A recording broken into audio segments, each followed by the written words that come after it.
Calendar पर तारीख थी 1, लेकिन रमेश की जेब में तारीख 30 जैसी महसूस हो रही थी। फ़ोन पर सैलरी क्रेडिट होने का मैसेज टन से बजा ज़रूर, लेकिन इस खुशी की उम्र बस कुछ पलों की थी। सुबह की चाय के साथ ही सुनीता ने बिजली का बढ़ा हुआ बिल मेज़ पर रख दिया।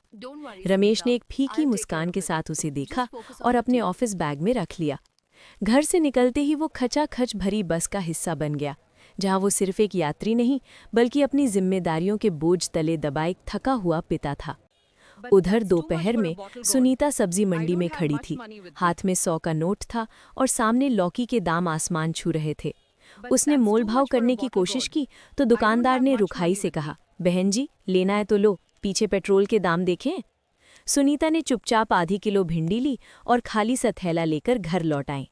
महंगाई अब उसके लिए अखबार की खबर नहीं बल्कि रसोई का वो कड़वा सच थी जिसे रोज निगलना पड़ता था।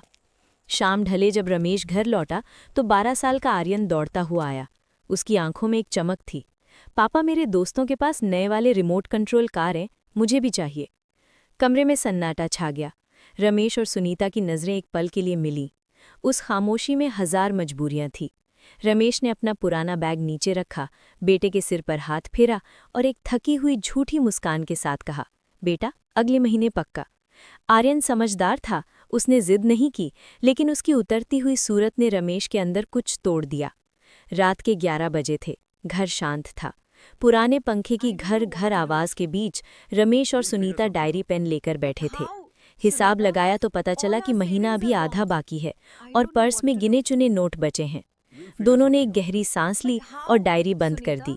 कोई शिकायत नहीं, कोई आंसू नहीं, बस एक मूक समझौता था कि कल सुबह फिर उठना है, फिर उसी भीड़ का हिस्सा बनना है और अपनी ज़रूरतों को मारकर अपनों के सपनों के लिए लड़ना है।